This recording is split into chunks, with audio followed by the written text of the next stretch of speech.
Okay, I want to welcome everybody. I'm Mike Morris at the School of Entrepreneurship here at OSU. This is one of our proudest days of the year, the finals of the 2011 Regatta Business Plan Competition. What started as 97 teams is down to 4. Our 4 finalists yesterday emerged from really a pool of 16 outstanding teams that competed in 4 different rooms with 21 judges. Those judges systematically evaluated the written and oral plans, and these 4 are the ones who now vie for $40,000 in prize money. Our program today will, the teams have, we drew straws, so random order in terms of first, second, third, and fourth. Each team will have 20 minutes to present, followed by a longer Q&A session, 15 minutes for question and answer. Only questions will come from the judges, so if others of you have questions, please ask the teams afterwards or otherwise. We'll have 2 presentations, a break, and then 2 presentations. The judges will then retire and select the winners, which will be announced at the annual entrepreneurship banquet this evening. I would like to take just a second and ask Victor to stand up. If we can get a round of applause for Victor.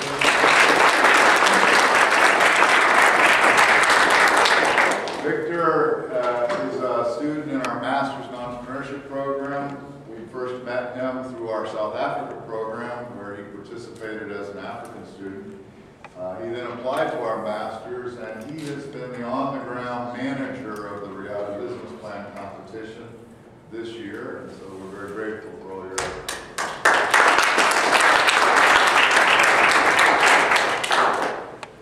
Okay, we do have the people actually running the show here, our room monitors, if you'd raise your hands there. They will keep us on time. I'm already putting us off time, I understand, but they will hold up 5-minute and 1-minute cards for the teams, and when they say stop, that means stop. Was it 3 minutes? 3 minutes and 1 minute. Okay. So they'll send that signal to the teams, and then we'll go to the Q&A. What makes this an amazing and wonderful experience for all of us is obviously the students and their ideas and the ventures they want to start. But it wouldn't be a business plan competition without judges. And so we're extremely grateful to our judges, and as you see in a moment, a distinguished group of judges who give up their time to read these plans and then come conscientiously evaluate each of the teams. So let me introduce each of them to you. First is Steve Irby. Steve is the president and founder of Stillwater Designs, manufacturer of the Kicker branded car, home, and personal audio gear. He's a Stillwater native, a graduate of Stillwater Public Schools. He earned his bachelor's degree from Phillips University in Enid, Oklahoma. From a 1-year garage in a Stillwater neighborhood, he began his manufacturing career in the early 70s, hand-building professional speaker systems. That evolved into what became the original Kicker, the first full-range speaker box designed specifically for automotive use, now sold across the United States, all 50 states, and in 60 countries abroad. So welcome to Steve. Tiffany Civil Howard is the CEO of the Charles Machine Works, the manufacturer of the world-known Ditch Witch products. So welcome, Tiffany. Tiffany, before joining Charles Machine Works, was employed as marketing director at Prime Media, a New York-based publisher of more than 250 magazine titles. She has started several companies, including a small advertising agency, an industrial waste recycling company, and an internet marketing and web development firm. She resides in Edmond, Oklahoma with her husband Dan and their 2 twins. And she is a graduate of the MBA program here at OSU. So welcome. Our third judge is MVL Prasad. Prasad, we call it Prasad, has a very distinguished career as a technologist and entrepreneur. He's currently principal of Artex, a technology management consulting company specialized in multimedia messaging. Prior to this, he served as Senior Vice President for Corporate Strategy at JP Mobile. He's a founding member of PipeLinks, a Silicon Valley startup in optical networking products, which was subsequently acquired by Cisco. He was a marketing consultant at Stratum One, an optical network company also acquired by Cisco. He's provided business development consulting and strategy marketing and general management to several Silicon Valley telecom and networking technology startups, and serves as advisor to several technology companies and venture capital firms. So welcome. So Ron Siegenthaler, welcome Ron. He's he's had quite an entrepreneurial journey. He started in 1984. He and a partner formed the first of what would eventually become a dominant provider of specialty steel distribution centers, covering the Oklahoma, Texas, and Gulf Coast regions. During the next 25 years, these supply companies exceeded $100 million in annual revenues, and through acquisition became a part of the Home Depot Supply Group. Ron currently serves as chairman of the board of directors for Zeta Technologies, a NASDAQ-listed company he helped fund in 1984.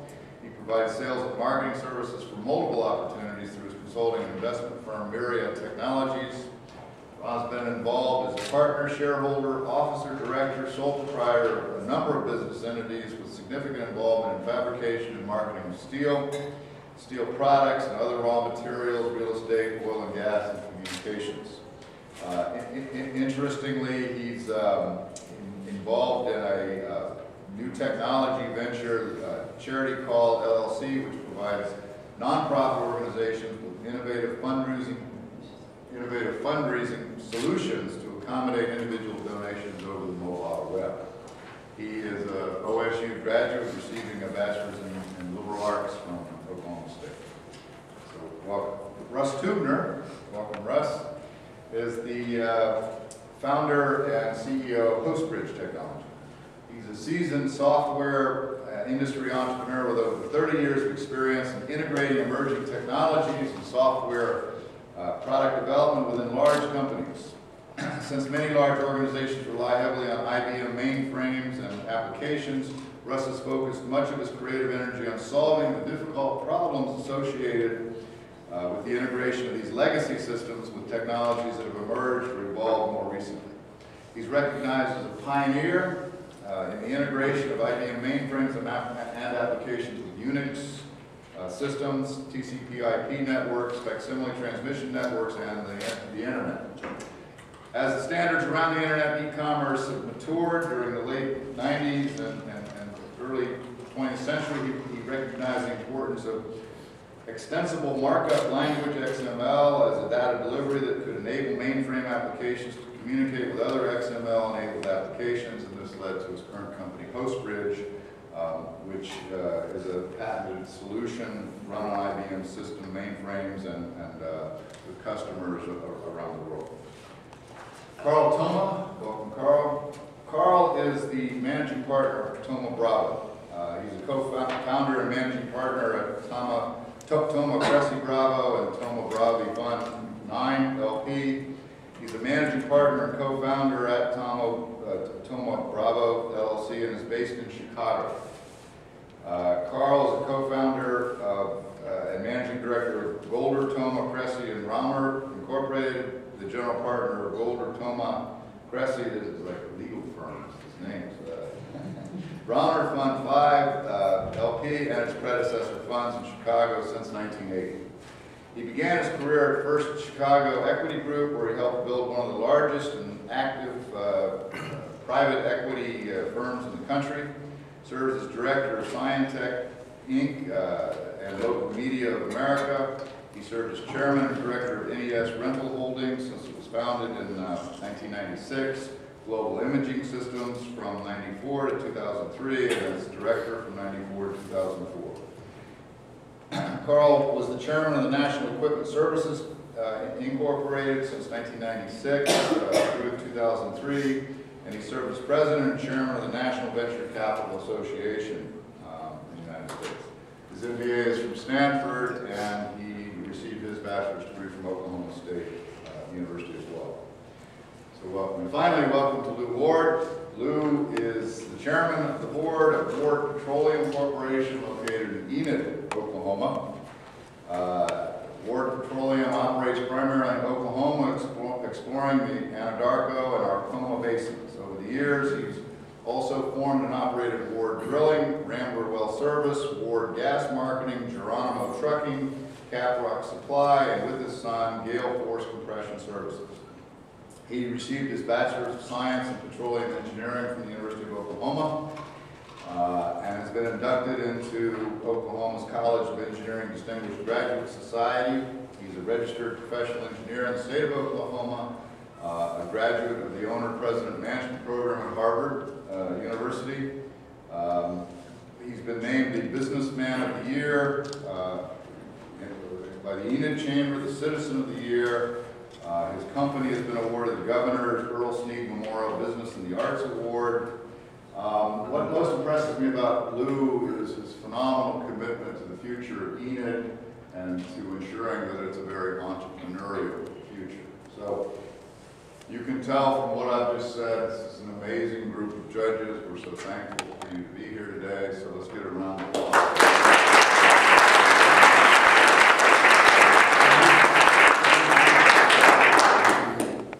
That's enough. We'll see you all. Have a nice day. Okay. You guys ready? Ready. Okay. So let's start with our first team. As I said, we drew them in random order. They'll introduce themselves. So come on up.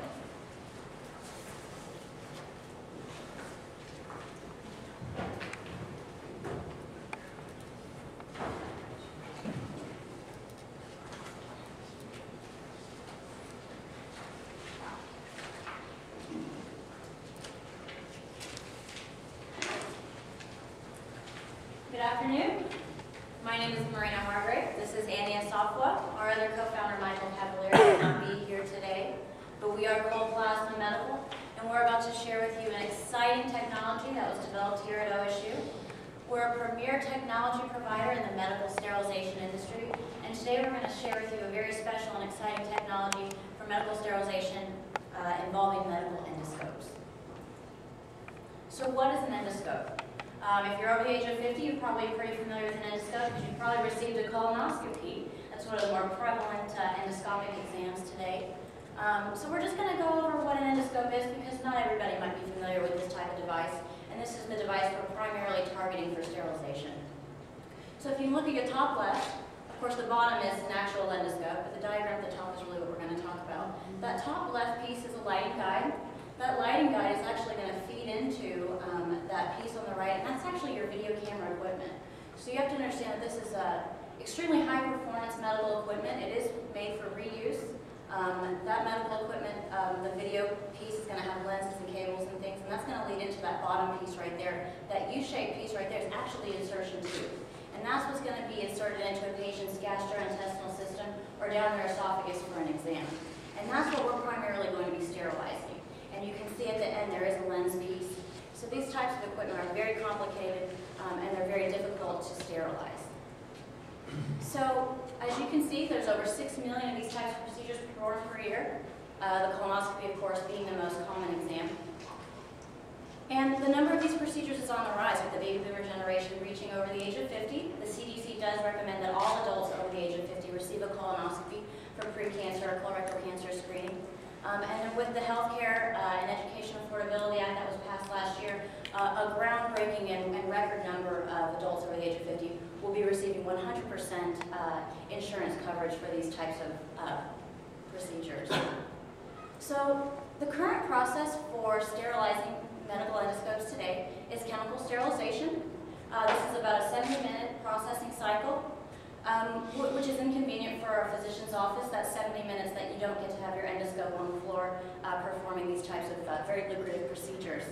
I just kind of want to note quickly some of the problems with this type of method. As you can see here, we have a water rinsing cycle of 5 minutes after your manual cleaning of the device. That's the manual cleaning you're going to do just to remove the general debris and things after your physical exam. After that water rinsing cycle, using this chemical sterilization method, if you do not give a proper drying time and you head straight into your sterilant and disinfectant, you're actually going to dilute your sterilization. And that's going to lead to improper concentration and activation of your solution, and that's going to lead to an improperly sterilized device, and that's going to be passed on to your patients. Another problem you can see if you continue the cycle is you'll see that after that disinfectant cycle, should you head into your air purge and alcohol flush, if that part of the cycle is not completed thoroughly, you will have residue left over from your disinfectant and sterilant. That again can be passed on to your patient and passed on to your healthcare workers. And that's going to lead to chemical irritation, patient anaphylaxis, chemical colitis, pancreatitis, and then of course health effects to the exposed workers, because these are very, very harsh, carcinogenic, and flammable chemicals.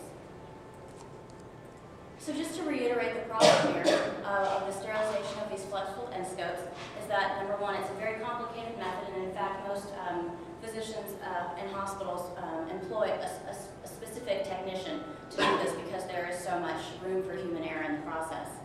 There's a time factor involved at 70 minutes, and that's going to lead to an increase in inventory costs. You're just going to need to have more endoscopes because you need to perform more procedures. Again, the cross-contamination in the cycle not being completed correctly, and then of course infection and even death. And I want to point out, some of these hospitals here, 9,000, 13,500, 500, 360. These are the types of numbers we're seeing in the past few months of outbreaks of possible infection of HIV, hepatitis B, and hepatitis C from improperly sterilized flexible endoscopes. So you can imagine going in for your routine screening and getting a letter in the mail a couple weeks later telling you that you have been exposed to this because somebody didn't sterilize the equipment properly. Cold Plasma Medical does have a solution to this problem. It's in the form of a medical sterilization hardware device that employs cold plasma. Cold plasma is the fourth state of matter because it does employ properties as a solid, a liquid, and a gas. Our formulation of cold plasma is basically an electric current running between two semiconductors. That electric current reacts with the atmosphere around it, and it creates the cold plasma, which will engulf the object that it's surrounding, and that will sterilize it. It sterilizes the object in 3 ways, using ultraviolet light, ionization, and heat. And so this is kind of just an example of what cold plasma looks like, and that's really what you would see in the object in the device that we've created. The advantages of our cold plasma cycle is that there is a reduced cycle time, which I'll go over in a second. It's a simplified process, so that's going to reduce that human error and that human element. That's really the problem with the chemical sterilization method. And then, of course, we're going to reduce the procedure costs, and that's going to be great for our end users. And we're going to increase the number of procedures per day, and we're going to increase our end users' revenues. So this is the cold plasma process. As you can see, we have a 40-minute running cycle for our processing time. That's almost half of what we have currently for an average running cycle of the chemical sterilization. As you can see, our cycle is much more simplified. After your typical manual cleaning that's described by your manufacturer for your device, your manual cleaning of debris after its use, you would just go straight into a quick air purge and into a plasma bath for 5 minutes, and your device is going to be ready to use immediately and back on the floor and making the physician money. Again, there's no adverse reactions to chemicals because we do not use chemicals. Cold plasma is a naturally occurring state of matter. And then there's no chemical disposal services necessary. So in fact, using this cold plasma method is a much more green method and better for the environment. So technically what we're trying to do here at Cold Plasma is displace a product that's currently used in the market. And the only way we're going to get our product in and get the other product out is to prove to our end user that we're worth the switch. And so we've done some field research in our test market to show a revenue comparison. This was done in an ear, nose, and throat doctor's office and it was looking at a typical exam that he would do, which would just be a typical 15-minute ear, nose, and throat exam at $150 per exam. So you can see just by using the cold plasma device, this is switching out one cold plasma device for what he's currently using, which is the chemical submersion. We're able to increase the number of procedures he's able to perform per day. And as you can see, that number increasing by day, by week, and by year. We're going from $273,000 in revenue to $390,000. And that for that one physician using one endoscope, switching out one submersion method for cold plasma, we're increasing his revenues $117,000. But then he says, well, why don't I buy another endoscope? He could just buy another endoscope. Because we're also going to save him money. We're also going to reduce his overhead.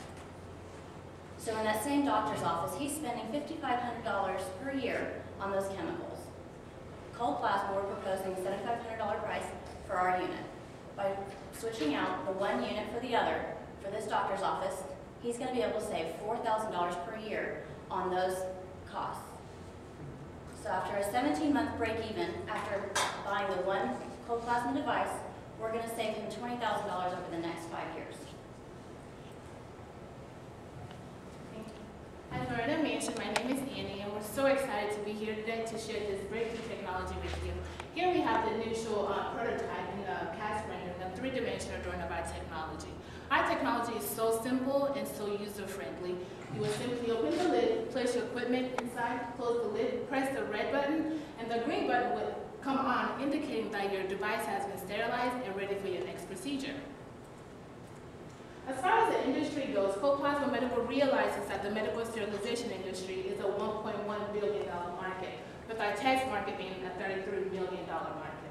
We also understand that the growth potential for the medical sterilization industry is about 5.2% per year. As Marina already mentioned, the CDC recommendations advising adults age 50 and over, including the aging population and the baby boomer generation, to get a regular colonoscopy is an advantage for our technology and for our market. Other potential sterilization industry that our market and our technology can be easily adopted into is the dental industry, the veterinary services, the food manufacturing industry, as well as the hazardous waste industry. I want to draw your attention to the dental industry. This is a $1.23 billion market, and our technology can be easily adopted into this field. As far as marketing entry goes, Cold Plasma Medical's test market has approximately 250 hospitals, 2,645 specialty physicians clinics, and we have approximately 3,970 family practitioners. We understand that our test market hospitals have approximately $25,000 set for sterilization equipment, and thus specialty physicians and family practitioners have approximately $5,500 for equipment. It's going to cost Cold Plasma Medical approximately $2,500 to make one device, and we anticipate retail price of $7,500. For the growth potential, we understand that the Midwest region expansion for our business, about 47% of the top hospitals within the United States are in the state of Oklahoma, Texas, Kansas, Arkansas, and Missouri, and this is approximately $78.6 million market. Upon a national expansion, we understand that there are approximately 5,795 hospitals within the United States and about 661,400 physicians and surgeon clinics here. And this is approximately $1.1 billion market. And we believe our technology can be easily adopted, and we have a great sense to enter that market. For our marketing approach, Cold Plasma Medical will implement direct sales. We will have internal direct sales, and the primary objective will be for us to meet with our potential customers and to illustrate that our technology is superior to the conventional method. We will illustrate why the Cold Plasma method is better than what we're currently doing, and hopefully be able to convince them to switch to our device. Marketing channels that we plan to implement are shown up here. The Med Expo, we will attend that trade show. We will have direct mail services, print advertisement, and we also plan to use the web to our advantage. This here is just a snapshot of our sales approach. Here is more detail of our sales cycle that we plan to use.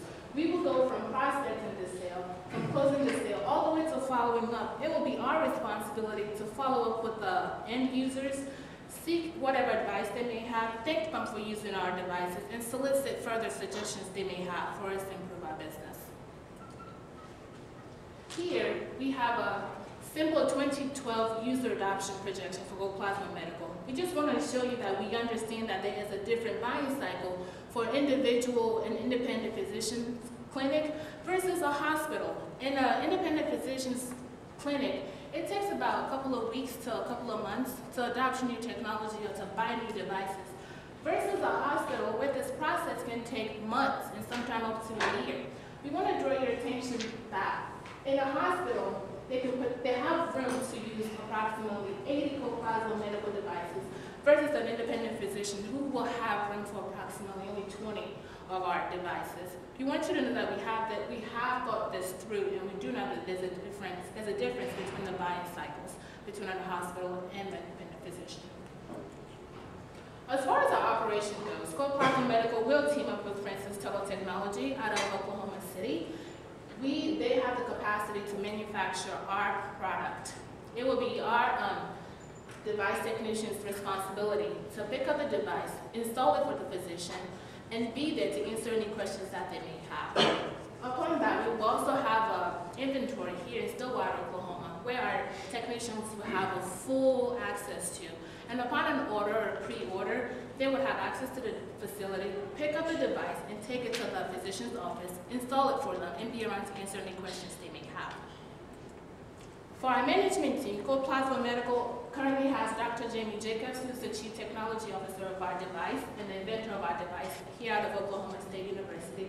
Michael Cavalier, our third member, is in charge of finance and human resources. Marina Hargrave, who's here with me today, is in charge of sales and marketing, and I'm Annie Southwell, now in charge of programs and operation. Gold Plasma Medical is currently seeking a CEO with a minimum of 10 years within the medical sterilization industry. The reason why we're doing this is because we believe that individual has the networking capacity that is beneficial to our business. And we also have a device technician as well as a sales member position open. As far as our intellectual property goes, as I mentioned, Dr. Jamie Jacobs did invent our technology. Currently, we have the advisor, one of our advisors, Mr. Wood, has helped us with a regulatory utility patent, which was filed last month. With that, we have continuous to file applications for additional claims, and we have exclusive worldwide option with OPIM here out of Oklahoma State University, and we believe that's an advantage to us. As far as our regulatory process goes, we have a pre-existing standard, and we also partnership with MedTech. What we've done here is allocated about 6 to 8 month cushion for ourselves. Should anything go wrong that we didn't anticipate will happen, we have that 6 to 8 month period to go back to the drawing board, reevaluate, and execute. I'm just going to go over some quick financial highlights with you guys. So you can see right here, we do have a price per unit on our device for $7,500. We do also plan to sell a maintenance contract with this device at $1,200. This is kind of a snapshot at 14 units sold, which would be our break-even point. That's going to put us at a total revenue of $121,800. So our gross margin figures, we do have a total revenue per unit of $7,500. Gross profit per unit would be $5,000, and that's going to put us at a gross margin of 67%. Gold Plasma Medical is seeking our funding in 2 stages. This is a snapshot of our financials at month 6, which would be the point where we would be asking for our second round of financing. And these are just annual cash balance statements showing us at year 1 a positive cash balance of $284,000 plus, ending in year 5 after growth of the company, ending at $2.681 million. Gold Plasma Medical is seeking $1.5 million in investment capital. Again, we are seeking that in 2 stages. This first stage would just be to cover our bare operating expenses, which would include marketing, rent, and salary, and that would be in the amount of $350,000. Our second stage, like I mentioned earlier, would be upon completion of several sales milestones.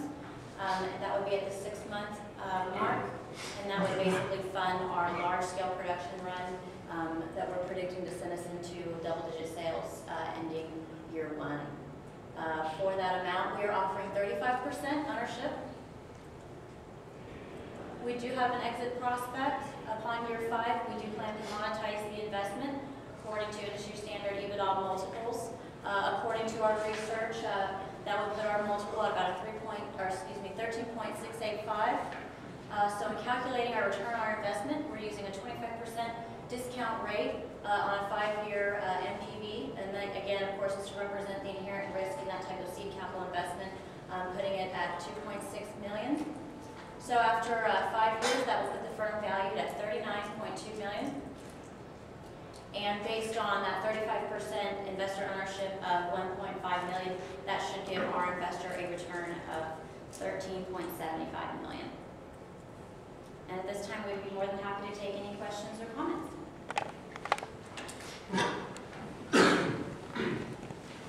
Question. Have people tried other types of methods to clean this equipment Right now, that have failed? Right now, the only method is the chemical submersion method. Currently, a lot of companies are trying to move toward automation to take out that human element. The problem with those automation devices is they're extremely expensive.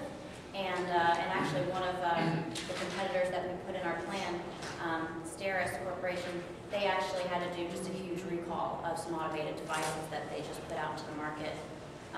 There are other companies that are looking at plasma, cold plasma. We're the only company right now that we know of that's using cold plasma in the way that we're configuring it. Everybody else is using it by introducing hydrogen, and that increases the cost and makes it more dangerous, whereas our plasma is really only reacting with the atmosphere, the hydrogen in the atmosphere around it.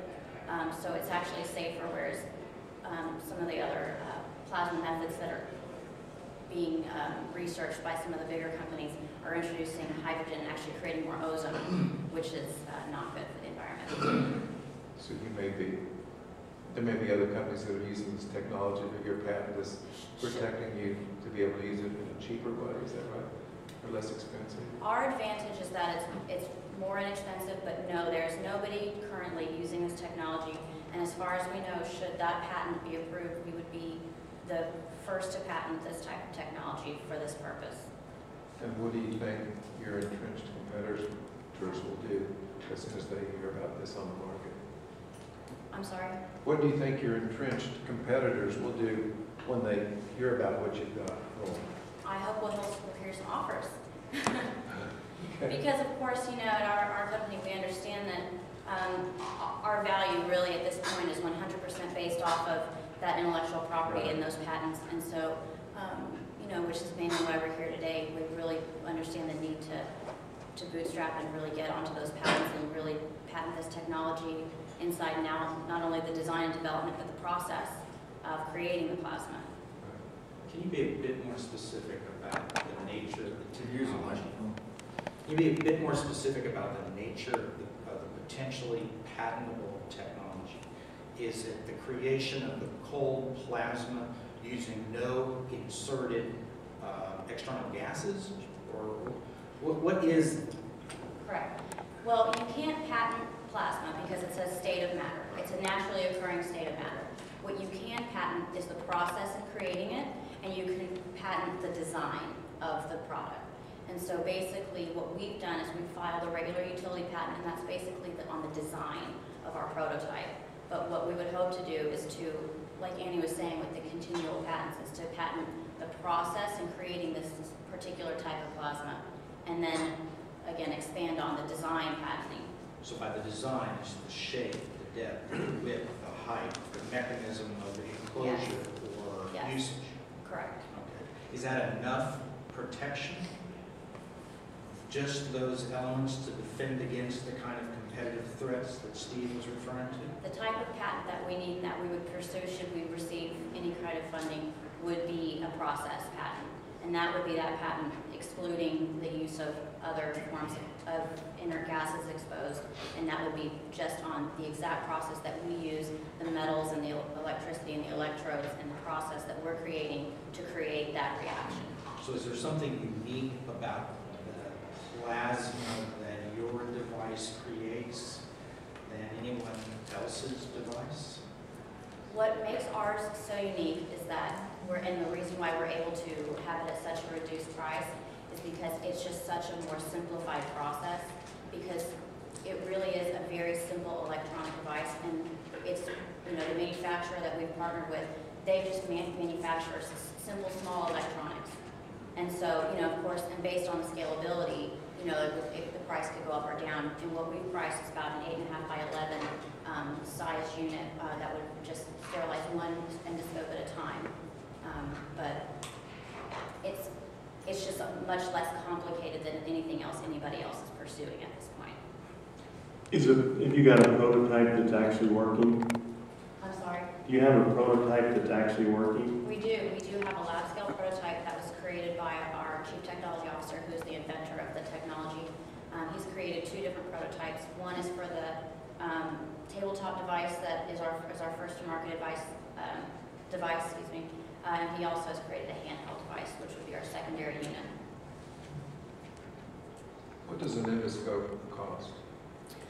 Depending on the type of endoscope, an endoscope is really kind of the broad range term for about 16 to 20 different instruments.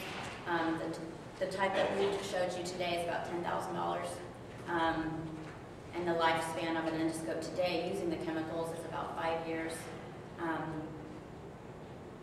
We don't know the potential for cold plasma to increase the lifespan because it's not exposed to harsh chemicals, but that's typical cost for a flexible endoscope. Will they still have to keep the technician that is currently doing the cleaning? I mean, they could, but for what we're proposing is that this method is simplified to the point where any nurse or medical assistant could be able to run this type of device without having to employ somebody full-time to be in charge of that, because the system is going to be, I wouldn't say foolproof, but it's not nearly as complicated as that other, there's less potential for harm.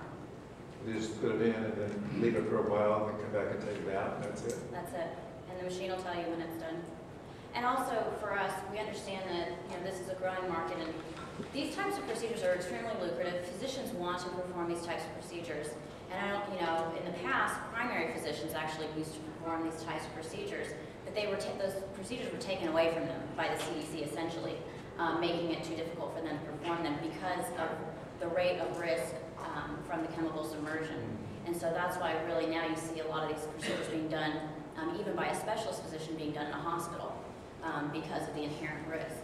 And with the growth of these types of procedures, we believe that more physicians are going to try to take the chance to do more of these types of procedures, and this is going to give them a more competent way to do that in a small office without the rate of risk. Can you document the reduced rate of risk? We've done some clinical testing. Like Annie mentioned, Mr. Steve Wood, who has been working with us at the Office of Intellectual Property Management, he has hooked us up with Dr. Kapil, who works at the Oklahoma Animal Diagnostic and Disease Lab, and we've done some preliminary testing. We're working on some certified clinical testing that we hope to put in with our 510K approval. I'm curious what our primary sales thrust is. Is it into the cost savings or the fear factor of infection? I think part of what we want to do is make the physicians and the hospitals very aware that we're aware and that the government's very aware of this risk, because up until now it's kind of been brushed under the rug, and it's a problem that's prevalent, but they want to keep these procedures going, and so they want to say that there's not a risk, but there really is. And as these number of procedures increase, those numbers are going to keep increasing. And so, that's just part of making everybody aware that there is a problem. And then the second part, of course, I think selling to an end user, it's going to be about the money, because for them, they carry liability insurance, and they're taking a chance just performing those types of procedures in general, which is why they're moving into hospitals and doing these types of things to cover themselves. But I think for the end user, it's going to be about to switch from what they're doing already. It's really going to be about making more money and doing more procedures. What's your confidence you'll qualify under a 510K? Because if you don't, it'll take you several years and a lot more money to raise. We're working with a MedTech, which is a consulting service out of Oklahoma City, and they're very confident that we will garner that 510K fast track, just because of the precedent that was set when chemical submersion piggybacked onto autoclave processing and to get into the market in the first place. And basically, what we're showing is that it's a similar, it's for a similar process, for a similar, it's a similar technique, for a similar purpose, for a similar object, and if we can prove our test results, it's just showing that it's a different modality of sterilization, but that it wouldn't cause any interference or obstruction into that market. Do the equipment manufacturers, or what, if any, say, do the equipment manufacturers have in approving sterilization techniques for their equipment? In other words, are they in effect today entrenching their competitors, or your potential competitors, the incumbents, because they say we endorse this technique? Stated, are you going to have the endorsement of manufacturers before your customers will buy? I don't think so, no. Why not? Medical manufacturers just really don't play a part in the validity of a device, I guess you would say. So their warranty with respect to their product or their use of their product is irrespective of the post-procedure cleaning process. In other words, the equipment the endoscope manufacturer has no dog in that fight. No, totally separate. Endoscope manufacturers are endoscope manufacturers. There's really no cross, I see you're saying like cross-playing on teams of the manufacturer versus the sterilization company. Do they have any vested interest financially in those firms? To my knowledge and to our research, we have not found that. I mean, of course, there's larger firms like Johnson & Johnson and those types of players who are going to have a piece in every little pie as far as medical companies go, but no. All the major competitors that we've looked into are not in different games. You mentioned that your value proposition is, or one of your value propositions is actually being able to do more procedures than what they currently are able to do because you reduce the time of the sterilization process. Tell me about the research that you've done in regards to the process of a physician and what actually is the bottleneck for them to do additional procedures than what they're doing today. Well, the problem is, like in these smaller physician offices, which was where we did that field study, was basically that he has one endoscope, and that's really all he can afford in his office. He's just a small office with one endoscope. And basically, he's just limited by the amount of patients he can see per day and the amount of endoscopic procedures he can do, because although his exam is only 15 minutes, it takes him another 70 to get it back there and get it sterilized. And that's just the sterilization process in general. That doesn't amount for the time that the endoscope was stuck in the room until the nurse could get it out and then take it to have it sterilized and then get it ready for the next patient and have enough lead time to not have everybody sitting around. And so basically, that's the bottleneck right there, is that your endoscope is trapped essentially in the back room for 2 hours until you're able to use it again. And you know, it only took you 15 minutes to do the exam, but it took you 2 hours to get it back in the room so that you could see another patient. So, and you can only imagine in a larger physician's office or a group office that's going to have 10 or 15 endoscopes. These are the types of offices that are going to have these So scope types. sterilization is the bottleneck in regards to being able to do additional procedures. I'm sorry? Sterilization is the bottleneck. Yes, in ma'am. being able Yes, to- ma'am. It's that process. The process in which you sterilize it is through freezing germs. And I noticed one of the advantages was the time that it took from the time it was sterilized until it was used. And I'm wondering if there was a factor in there that would include warming up the device before it was used. The Or creation of the Are plasma, they available for use immediately after they have been sterilized? right. The creation of the plasma is instant. There's no warming up or cooling down. It's just a creation of a state of matter based off of basically between those two electrodes, passing this electric current and exciting those electrodes with the atmosphere, and it creates that atmospheric plasma instantly. So there is no warming up or cooling down period. You literally push the button and the plasma engulfs the object. It's instant. And then that sterilization is instant. And actually we have a 5-minute plasma bath cycle that we're recommending right now, but hopefully with further testing and then that further clinical testing, that amount could really even go down. Because in our uncertified lab testing that we've done just on our own, we've shown that within 5 seconds we were able to completely destroy bacteria that after a month still on the slide did not return. So the device is immediately usable when it comes out of the... Correct. The endoscope is immediately reusable after use. There is no resting period for the endoscope. It's available for immediate reuse. Devices, magical devices are wonderful.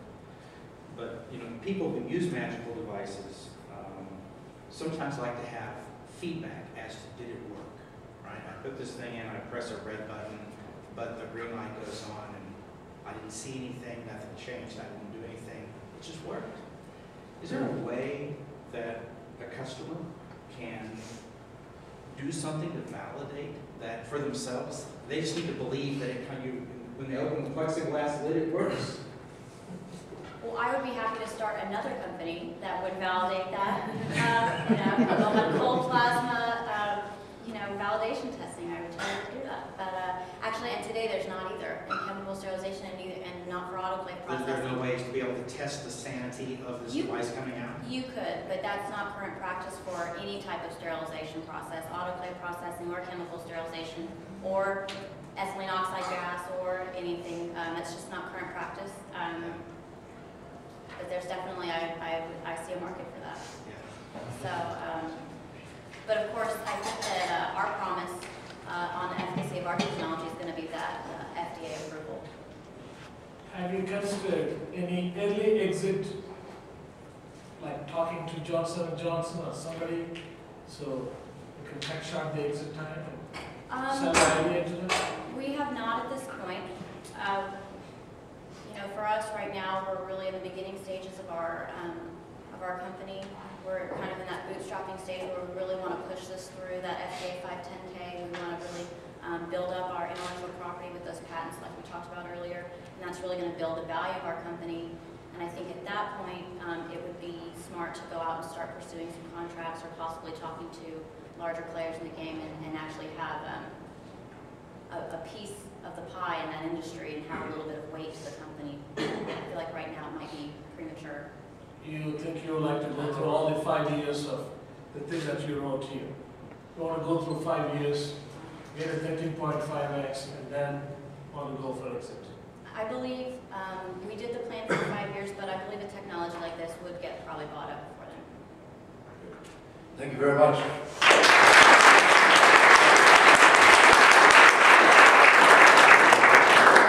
So we'll give the judges a couple minutes to collect their thoughts or make any notes they want to make, and that team will come in and start short.